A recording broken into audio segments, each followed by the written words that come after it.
Desde la laguna sale el Javier, con su tron en la arena que no va a detener. Pasea su princesa serbia tan fina, tan bella, por las calles del barrio, él la lleva la estrella. Javier Abreu, el que siempre te enciende, todas las mañanas en el hervidero se prende. Sintoniza su show, no te lo puedes perder. En el Mar Cienfuegos te lo puedes encontrar también. ¿Qué tal? Muy buenas. Estamos aquí, Serbia, yo y Selenia. Selenia, bienvenida. Gracias, Javi. Perdón por haberte nombrado en tercer lugar. Pero es que primero está Serbia. No, primero está Serbia en todo. Claro, pero está ahí, a ver si está escuchando a Valesca por el sonido y está ahí pendiente a ver qué es lo que hay. Hasta que se acostumbre a los nuevos estudios. ¿Qué tal? ¿Todo bien? Bien, muy bien. ¿Sí? ¿Qué es lo que quieres hablar? ¿Hablamos de lo más interesante o de lo menos? Vamos a empezar por lo interesante y luego, si quieres, abordamos lo menos. Explícame qué ha pasado, tú que eres abogada, con el fiscal general.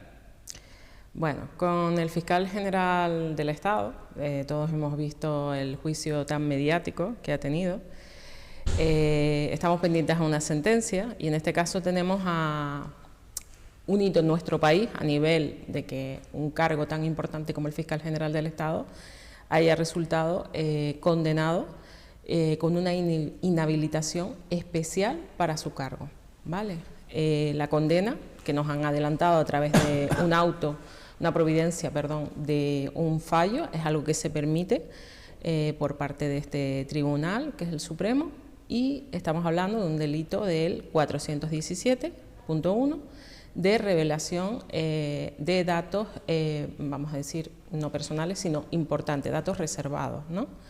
Al ser datos reservados, conlleva pues una pena con respecto a la función y el cargo público. En este caso, este delito es específico para determinados funcionarios o determinados cargos públicos que puedan revelar este dato. Claro, otra cosa es ya, cuando tengamos la fundamentación de la sentencia, pues ver cómo estos hechos concretos que han sucedido se pueden encajar en el tipo y cómo van a fundamentar los ponentes, en este caso, que han procedido a condenar, porque recordemos que son 5 magistrados, 2 de ellos tienen un voto particular, que son la antigua presidenta, que no ha podido dictar la sentencia, porque no puede dictar la sentencia, si en este caso su voto particular es la absolución, porque estamos hablando de un voto mayoritario de condena. Ya sabemos todos quién es el presidente que va ahora a hacer la redacción de la sentencia, y lo más llamativo, que él parece ser que adelantó en un curso, como sabemos todos, o se filtró, o alguien lo grabó en la ponencia con el Colegio de Abogados de Madrid, pues que parece ser que él es el que lo iba a dictar, antes casi de que por la mañana trascendiera que lo dictaría él. Pero cuando se hace una condena, sí, lo normal es que se conozca la sentencia de esa condena. Y lo normal sería que cuando están deliberando si eres culpable o eres inocente, reflexione, hable, el jurado, el tribunal, en este caso que son 7, reflexionen sobre los motivos que me llevan a mí o a ti a creer que tú crees que él es inocente y yo creo que soy culpable. Si yo estoy convencido de que es culpable, debo de argumentar en esa reunión, en esa deliberación, mis motivos. Pero 2 semanas después seguimos sin conocer los motivos por los cuales le han condenado. Y lo único que vamos conociendo, como tú bien has dicho, es que algunos de esos jueces que le han condenado, de lo que ya sabemos que se ha filtrado, se han ido a una jornada, nada más y nada menos que a una sede de la acusación, de los que acusaban al fiscal y pedían incluso cárcel para el fiscal, a hablar de esa sentencia o a hablar de lo que allí ha ocurrido, supuestamente. Exactamente, es tal como lo describes. Además, cuando conocemos la condena, el fallo, prácticamente, ahora no estoy recordando bien, si tú me ilustras, ¿fue el día antes o el día posterior cuando fue a Alicante a hacer la ponencia por la tarde? El mismo día que fueron El mismo día que llegó, que nos llegó la providencia.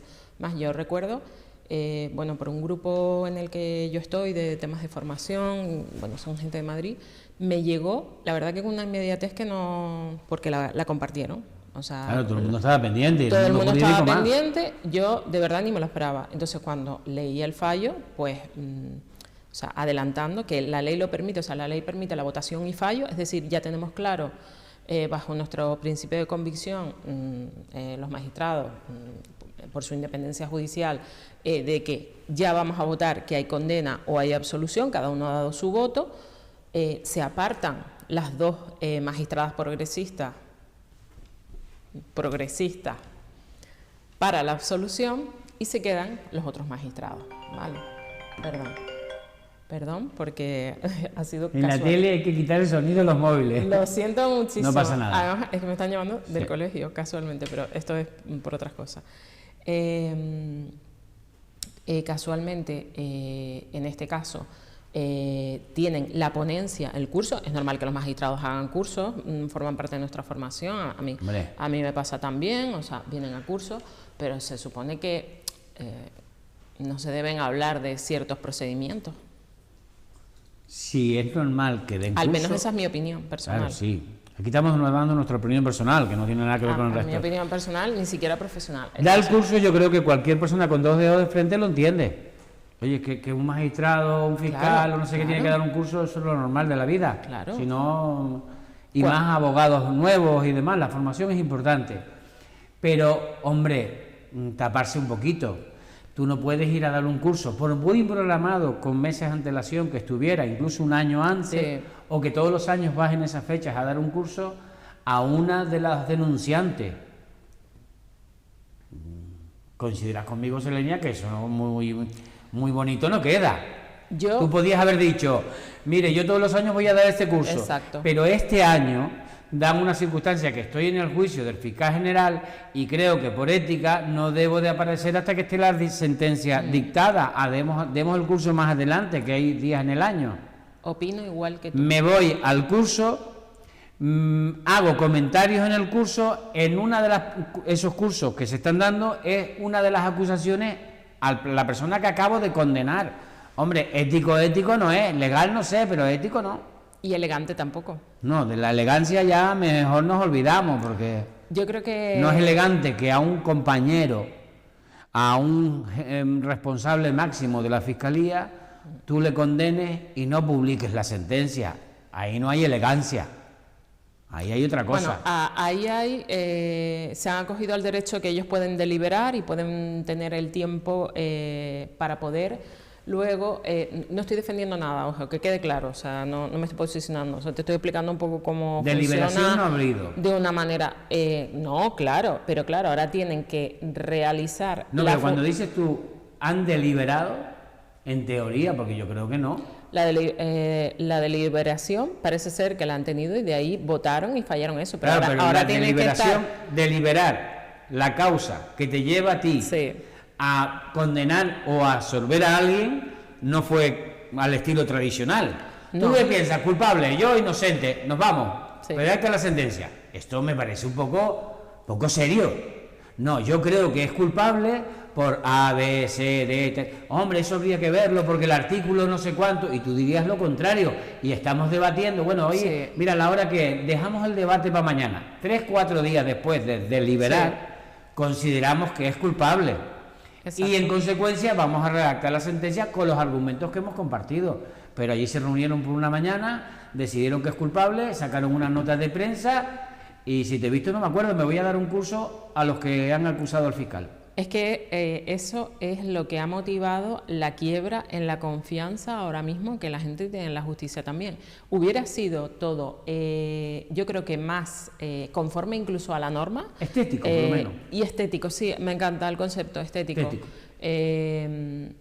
Que hubieran simplemente ido a su curso, aunque hubiera sido el curso del Colegio de Abogados de una de las acusaciones, bueno, No porque queda estaba bien eso. programado hace un año, bueno, tiene sentido. Si lo está otro no es estético, esto no es ético. bueno, No es estético, pero yo lo que hubiera hecho, le hubiera propuesto al colegio de abogados, mira, hay otro magistrado que yo conozco o otro fiscal que pueda hacer esta que ponencia y demás y que te sustituya. Este año no sería elegante hacer esto. Yo lo hubiera hecho, sí, pero bueno, ahí no podemos entrar dentro de las convicciones personales y demás, pero sí te digo una cosa, adelantar el fallo, o sea, esa premura de adelantar el fallo justo para el aniversario y un viernes, porque que recuerdo era un viernes. No, era un jueves o un viernes. Sí, jueves. Estoy empeñada que fue un viernes. 20. El otro día en la radio también te dije que era un viernes.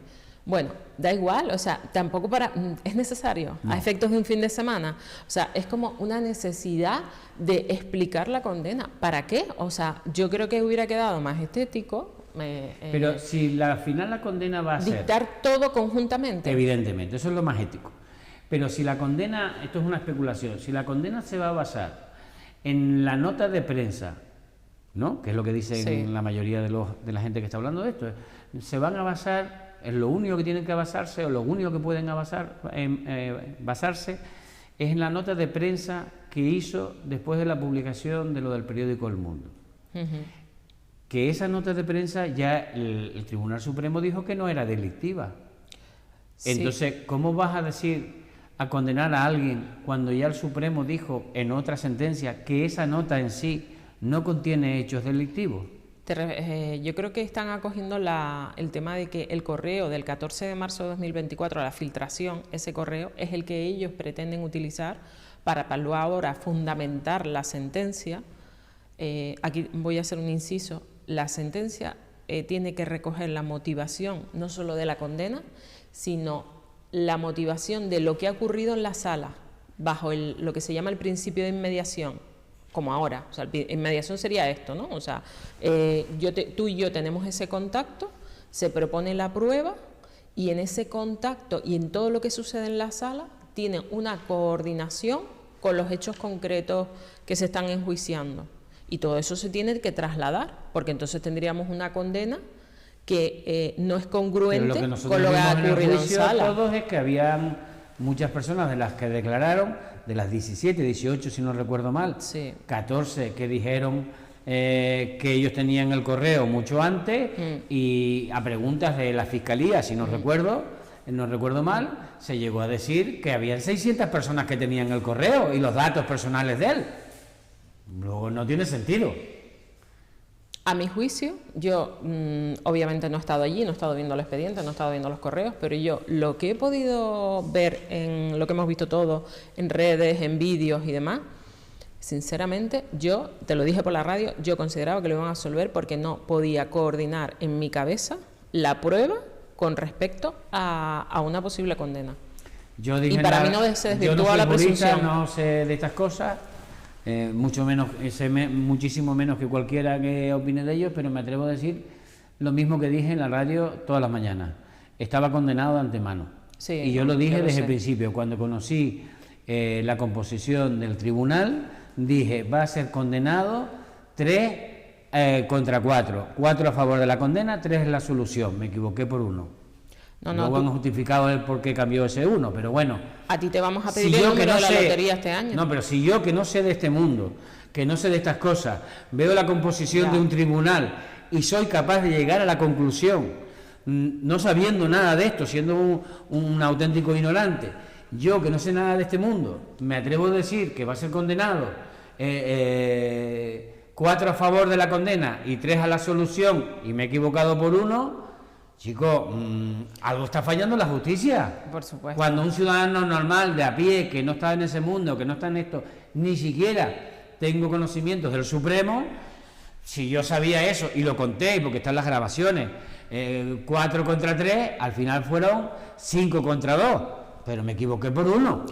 Y porque la biografía que me pusieron de ese 1 falló en 2 cosas, porque si no, acierto. Estuviste muy acertado, por eso te digo, este año nos vaticinas el número de la lotería o algo. No te la puedo decir, pero sí te puedo decir las condenas de otras personas cómo van a ser. Claro. Si yo sé de antemano que hay juicios mediáticos en este país, sé de antemano que va a ser condenado sin saberse celebrado el juicio, algo está fallando en la justicia. Otro error, el hecho de que todos viéramos al mismo tiempo todas las sesiones. Claro. Yo no lo hubiera autorizado como presidente. Si no lo autorizas, Selenia, perdona, es que algo tienes que ocultar. Ya, pero si lo autoriza, Es que vamos a ver. ¿la si lo justicia autoriza- qué es? Sí, pero vamos a ver. Vamos a la primera parte. Sí. ¿Qué es la justicia?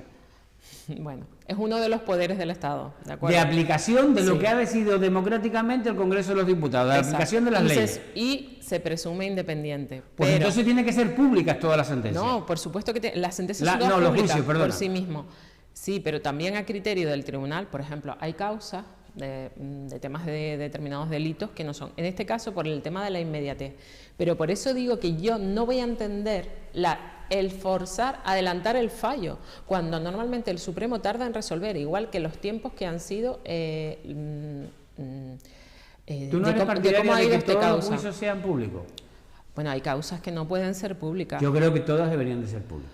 Yo considero que hay causas... Si hay algunas cosas determinadas, asesinatos, cosas escabrosas... Claro, estoy hablando de eso, estoy Podríamos hablando de eso. entenderlo hasta cierto punto humano. El derecho a intimidad de las personas Vale, también está. de cierta condición humana. Pero por los cabrosos que puede ser el hecho. Sí, te en lo este puedo caso, comprar. Pero el resto tiene que ser pública. Un Tribunal Supremo... No, pero las audiencias son públicas. No, sí, pero en un general. Tribunal Supremo no puede estar con vaivenes como el otro día, si permitimos o no permitimos que sean directos. Escucha, Grabamos Javi. y vamos dando lo que nos da la gana. Escucha, Javi, o sea, las audiencias todas tienen que ser son públicas. Sí. Otra cosa es que el presidente del tribunal en ese momento, en la sala, el que sea, el juez o magistrado, determine que no pueden ser, porque al final también las personas también pueden decidir, los que son los encausados, pues mira, no quiero por mis derechos a la intimidad y demás, no quiero a lo mejor que un periodista filtre mi noticia y lo haga desde su perspectiva, o sea, de su derecho a informar, pero que no se digan ciertas cosas. A mí lo que no me ha gustado... Pues hay de que todo cambiar la esto- ley para que sean públicas todas. Otra cosa es no la son- imagen. no son y tal. públicas. Sí, no, pero que se puedan Pero que se- retransmitir. El problema es cómo se transmite. Si tú te fijas, algunas de los trozos que hemos visto de las sesiones, al estar transmitido por determinados medios, no estoy criticando ningún medio, nos da unas perspectivas distintas. Sí, claro. Tienes que ser al final jurídico para poder tener un criterio más apreciado. ¿Qué pasa? Yo también en su momento pensé que lo iban a condenar, obviamente, dada quienes eran los presidentes, o sea, los que eran los integrantes del tribunal. ¿Qué ocurre? Yo también creo en la presunción de inocencia, porque esa es mi posición. O sea, si yo no creyera en eso cuando defiendo algo a alguien de un delito, me dedico a hacer bizcochones. Así de claro. O sea, yo todavía tengo que creer en la justicia ¿Y yo? todavía tengo que creer. Como ciudadano normal, tú te dedicas a ese mundo, pero yo como ciudadano normal, ¿qué sensación puedo tener ahora? Pues seguramente tienes una sensación muy agria. Claro, y ahora cada vez que me digan que el Supremo o cualquier otro tribunal se niegan a que un juicio no sea público, ya me entra la sospecha. Porque No, yo pero quiero es que ver. no tienes por qué sospechar, o sea, tú tienes que creer que... Hombre, después de lo visto, ya no me puedo creer. Yo, mira, a mi criterio... La ley no me obliga a creer, ¿no? No me estoy poniendo del lado de nadie, siempre, la verdad, en lo que yo conozco, y tengo amistades que son fiscales, que son magistrados, hay un respeto absoluto a las decisiones. Es más, yo respeto la condena, respeto la resolución. Lo que me desagrada, y lo digo como abogada que soy, o sea, ha sido como han sido las formas y las situaciones. El hecho de que se adelantara la condena, creo que no ha sido, utilizando tu criterio, estético, creo que no ha sido proporcionado. O sea, ¿por qué tenemos que adelantar esa condena un jueves? ¿Para qué? ¿Para forzar a que dimitiera? Evidente. ¿Por qué? Porque si hubiera sido, la providencia la tenemos el jueves. ¿La ¿no? condena era él? Los magistrados... ¿La condena fue para él? Sí. No, la condena fue para él. Bueno, Por eso eso lo creo sabemos. que no. La condena eso lo no fue sabemos. para él. Luego, Hay- si la condena, partimos de la base que la condena, los dos, como Sí. seres ciudadanos Sí, sí. normales en la calle, no entremos en otras historias. Si llegamos a la percepción de que la condena no ha sido para él, la justicia ha fracasado. Hombre. Porque la sentencia era para Pedro Sánchez, para el gobierno. Eso lo tenemos claro. Eso lo Entonces, tenemos claro. hay que remediarlo. Y yo creo, como tú, y también tengo amigos y amigas en ese mundo, que hay miles de jueces en este país, honrados, honestos, hombres y mujeres, Muchísimo. fiscales, abogados, abogadas, la gente que trabaja en los tribunales, gente honesta, seria. Te lo garantizo. Claro, pero le han dado este tribunal, con estas historias que han hecho de formas, de estética y de ética, le han dado un argumento a mucha gente como yo para que no crean la justicia. Y es grave esto. Es que aquí yo creo que... Porque hemos visto cómo han condenado a una persona inocente, estética y éticamente, saltándose todo lo habido y por haber.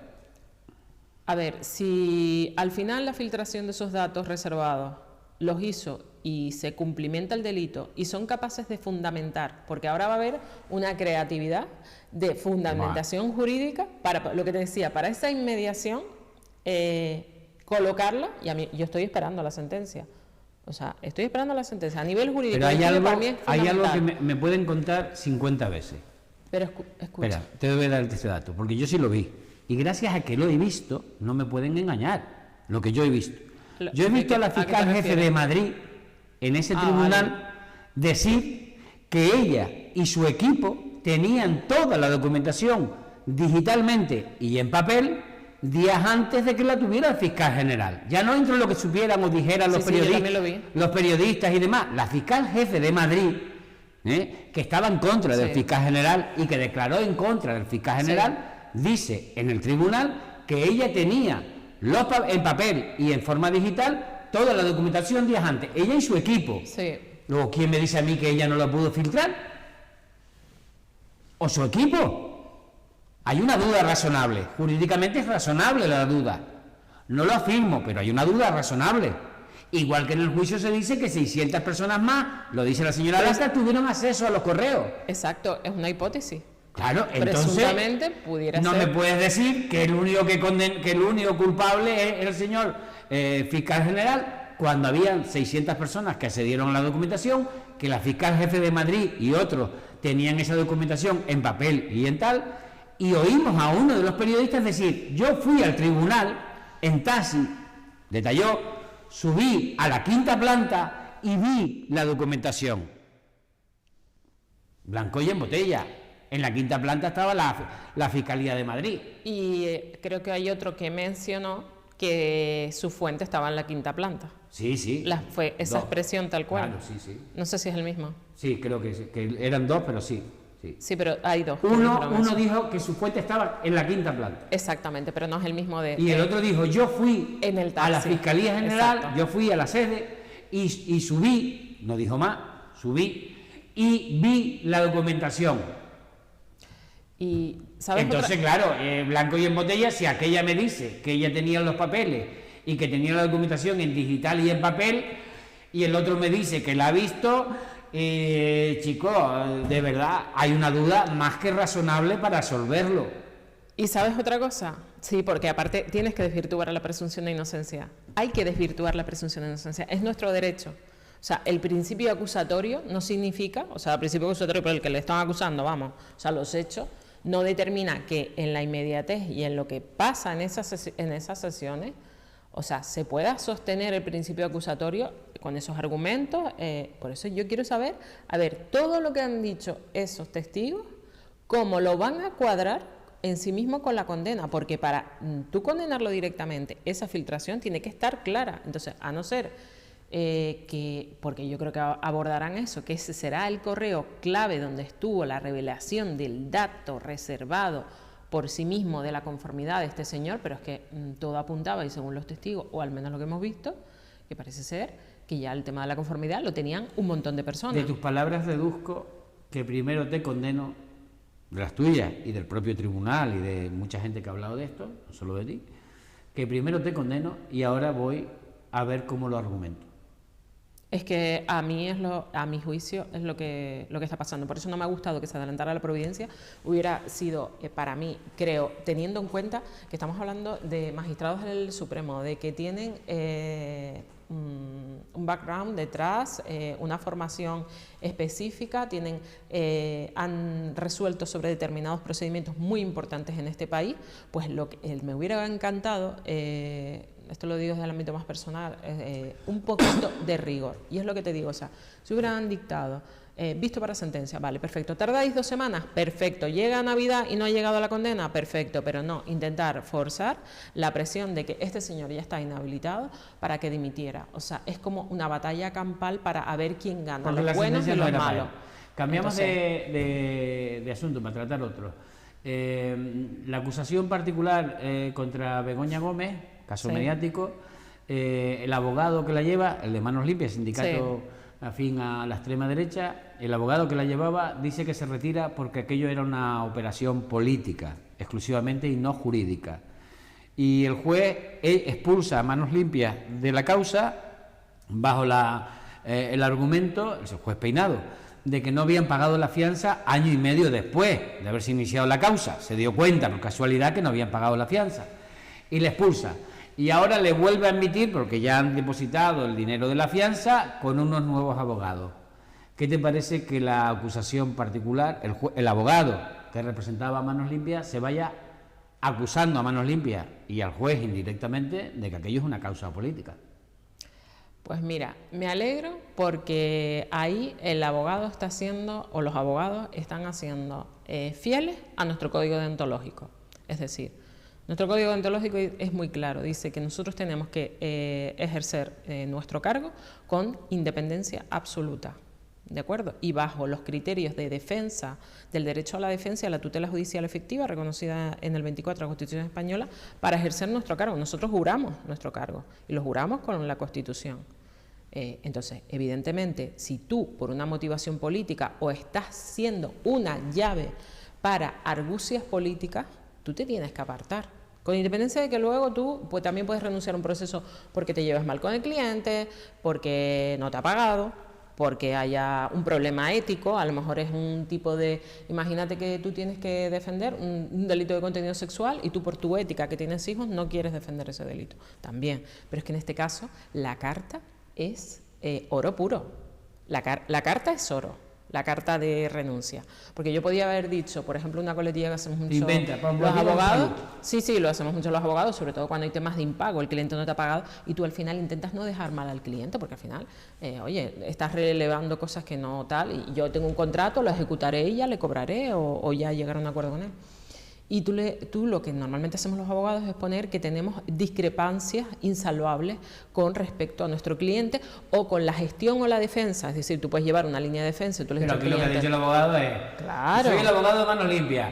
El abogado lo ha hecho aposta. Sí, estamos en contra de Begoña Gómez, pero ha llegado un momento que esto ya es política, esto no es un juicio. Me retiro. Eso es lo que ha dicho. Claro, es que el abogado lo ha hecho aposta. Es lo que te digo, tú puedes ser, de alguna manera, decir, mira, me salgo por la tangente... Aquí no quiero rollos porque no quiero que me afecte a mi despacho.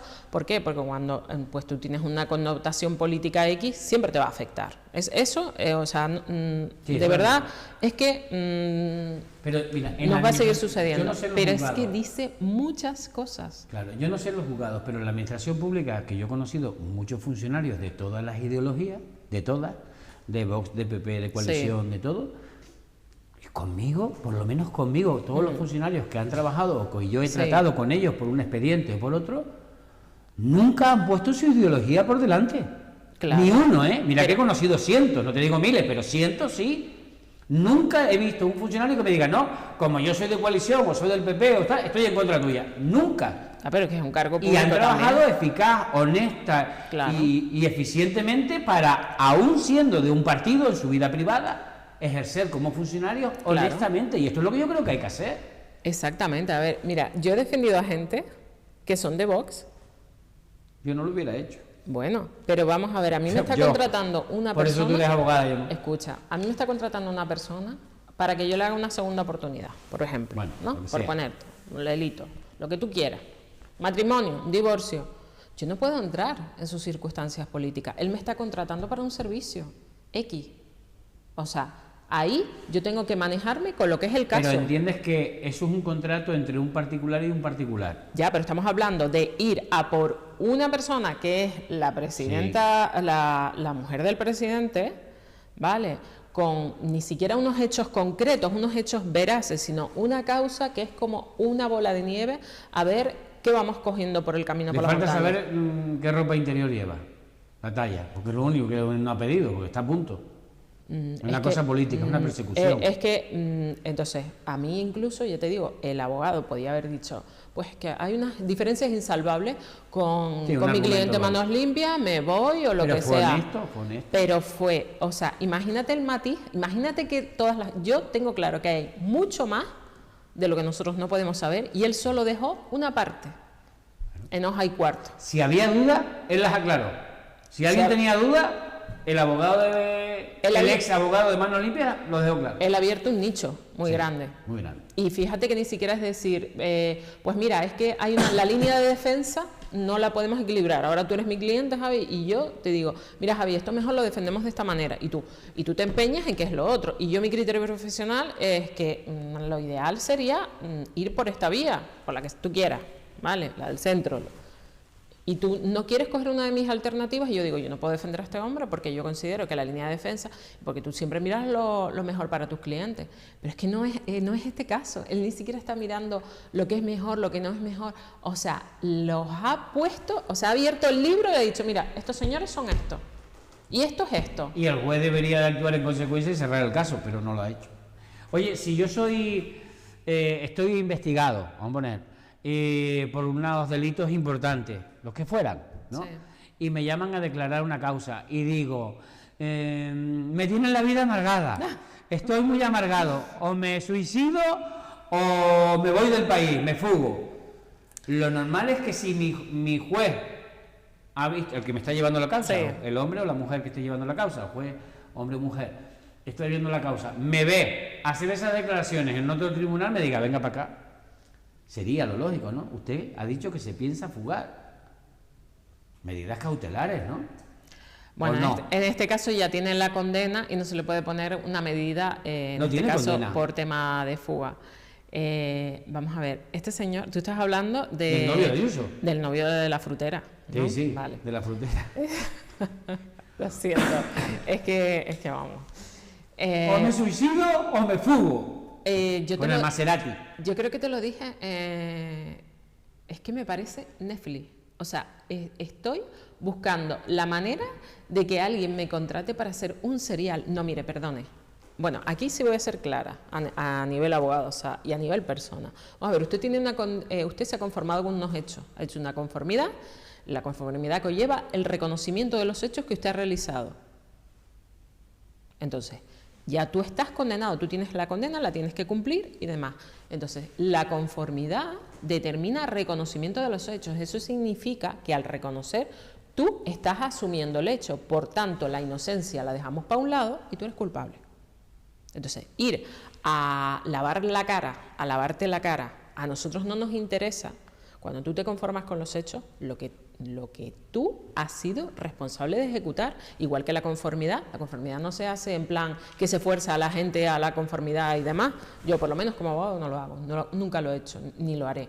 O sea, si yo tengo claro que mi cliente puede ir a la cárcel o va a tener una condena superior, lo que entiendo y lo que quiero es que tenga una condena lo más beneficiosa posible, y incluso el indubio pro reo, que es un principio del derecho, o sea, va en función de eso, y por eso se ofrece la conformidad hasta momentos antes de celebrar el juicio. O sea, él se conformó. Es como cuando dice, y ahí antes de decirlo del suicidio dice, no, es que yo hablé con mis abogados y claro, es que las posibilidades, la línea de defensa era una conformidad. No, perdona, mira, te voy a decir cómo funciona. Y ahora estoy segura de que la mayor parte de abogados de España, o sea, estarán de acuerdo conmigo.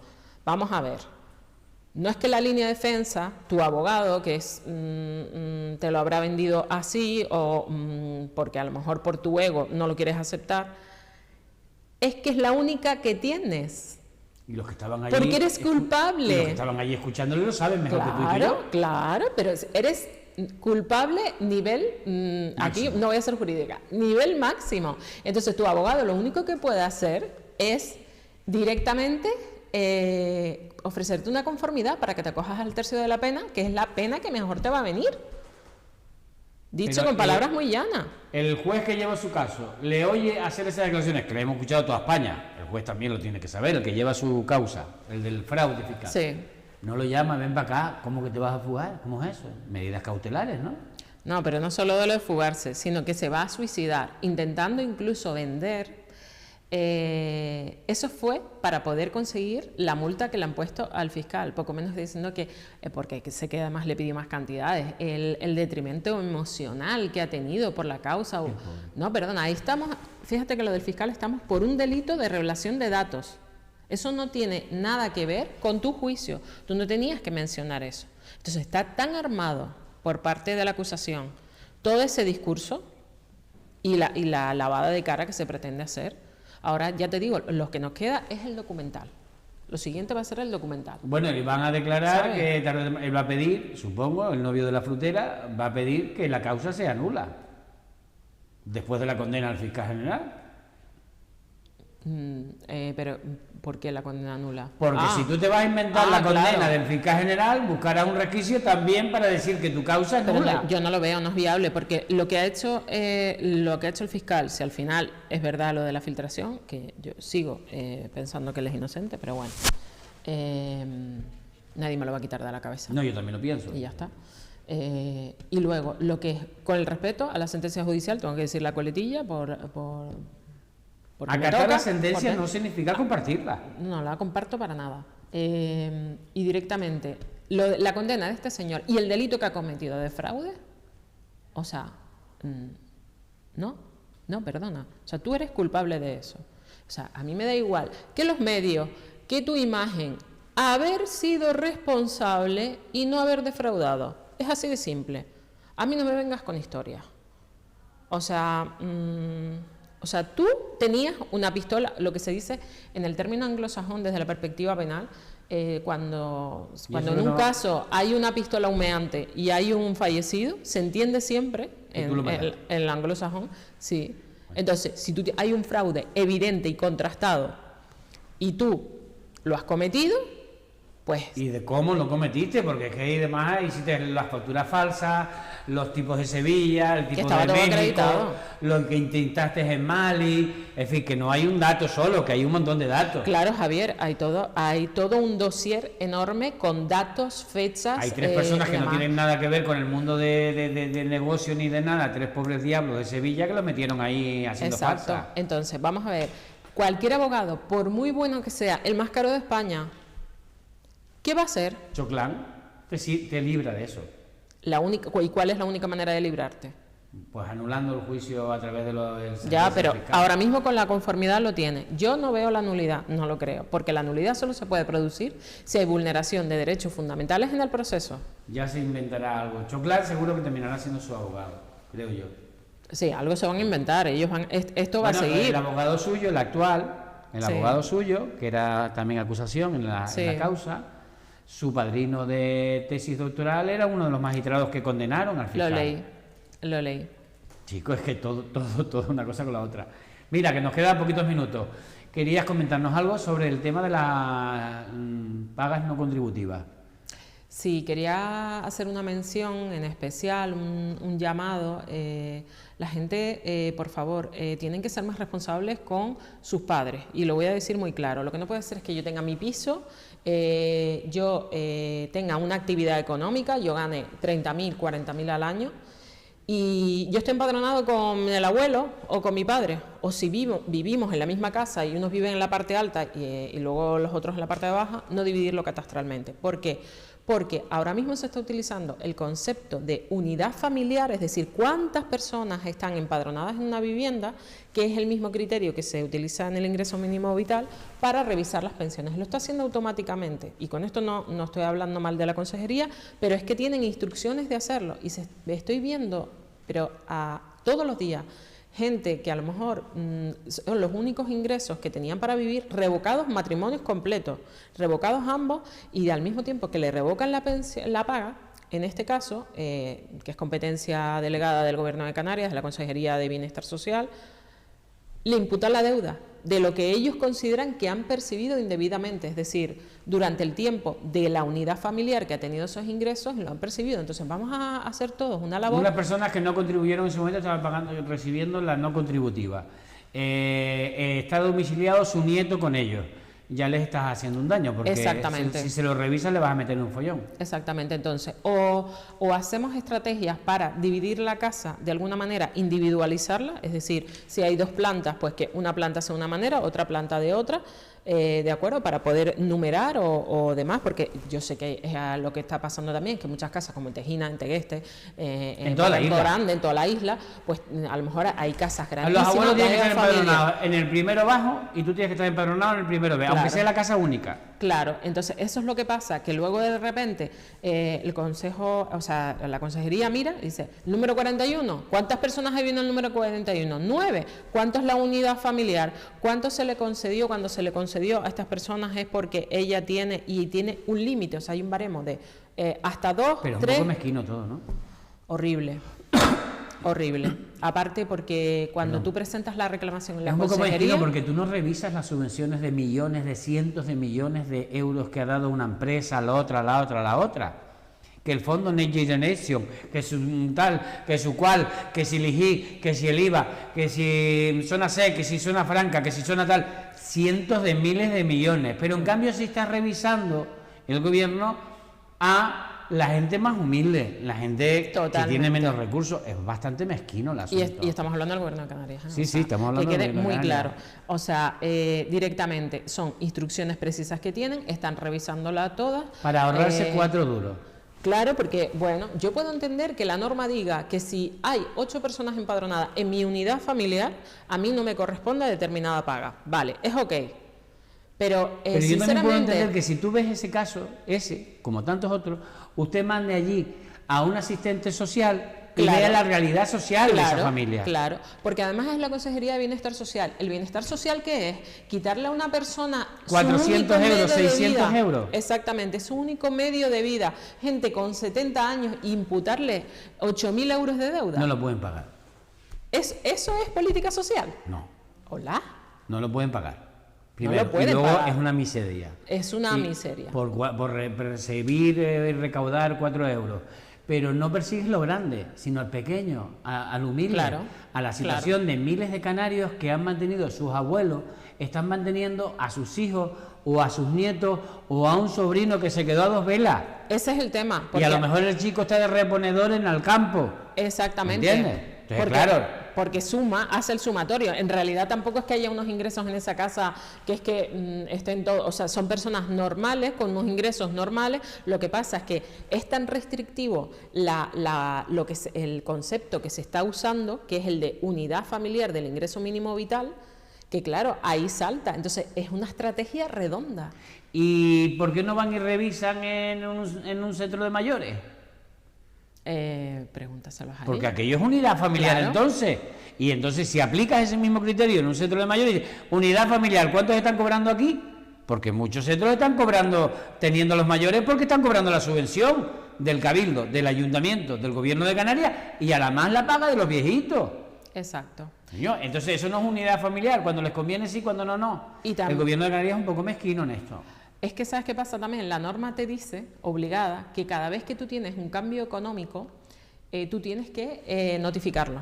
Sí. Vale, entonces ¿qué pasa? Que utilizamos ese criterio para decir que cuando el nieto o lo que sea se empadronó, no lo dijiste y lo que hago es sancionarte con lo peor que puede hacer, que es con la retirada. Es verdad que la norma dice eso, pero entonces ¿por qué no hacemos una política a reestructurar mejor esta ayuda y no hacemos una labor inspectora precisamente de eso? Porque, por ejemplo... Yo conozco abuelos que reciben a sus nietos que vienen a estudiar a La Laguna. Claro. Entonces ya lo consideras unidad familiar, ya les has amargado la vida, ya no puede pedir la beca, ya no tal, ya no cual. Exactamente. Chicos, Y luego las se personas... quedaron a lo mejor huérfanos, lo está criando él, han hecho un sacrificio, ahora que están cobrando una paquita que no da para nada, son 600, 700 euros, Exacto. le vas a quitar los 700 euros, le vas a embargar unos bienes. Imagínate.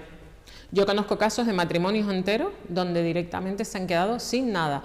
Y sí, un matrimonio completo, cada uno imputado con una deuda de 10.000 euros. Y lo más gracioso, te voy a decir una cosa, gente de avanzada visita a la consejería, forzando visita con el funcionario en cuestión que lleva el expediente, de malas formas atendidos, y lo que ha dicho es, bueno, pues si desde el 2023 estaban sus hijos ahí y parece ser que tienen ingresos, a ver, están empadronados porque no queda otra, porque la estructura de la casa y porque tampoco se pueden ir a vivir a otro lado. Lo que han hecho es hacer 2 cuartos para vivir porque no pueden alquilar, no pueden comprar. Exactamente.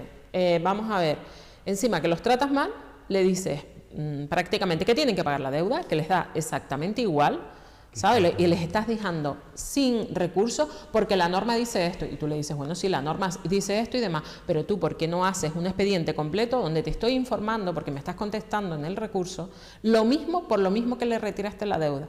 No estás verificando que efectivamente son dos unidades familiares distintas y son dos casas distintas, una en el bajo y otra en el alto. Tu hijo a lo mejor vivía de alquiler en algún sitio, se Exacto. separó, Sí, sí, es el caso. Lo que fuera, una mala relación, se va a vivir otra vez con los padres, se empadrona allí para tener un domicilio porque el juzgado te obliga a tener una localización. Claro, tú tienes que estar empadronado. Y ya le has hecho la putada a los abuelos y viene el gobierno de Canarias a reventarte la cabeza.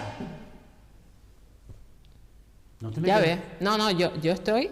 Te digo, yo estoy enfadadísima con este tema, porque entiendo la norma, entiendo la norma, entiendo los requisitos o no, pero a mí lo que me queda en este trabajo ahora es avisar a la gente de que tengan mucho cuidado, porque aparte, también otra cosa, vas a la asistente social para pedir otra cosa, imagínate, casos donde pido una persona para que venga a casa, porque yo ya con 75 años y no puedo atender a mi madre que no puedo atender a mi madre que la tengo de 80, pues lo que hacen ellos es mirar lo que gana la señora de 80, la abuelita, la bisabuela, lo que gano yo, lo que gana mi marido, ¿sabes? Y a lo mejor mi hijo, el pobre. Y ya no entramos dentro de la renta, porque te digo que es un baremo muy mínimo que, si miramos además las cantidades de ese mínimo vital, son nada, pero es que eso es un concepto de unidad familiar para el ingreso mínimo vital, que no tiene por qué acogerlo el gobierno de Canarias y que directamente este concepto de la unidad familiar está totalmente equivocado. Lo que dice la norma es que tú tienes que acreditar que realmente son economías independientes. Pero ¿cómo voy yo a acreditar economías independientes si desde que meto un escrito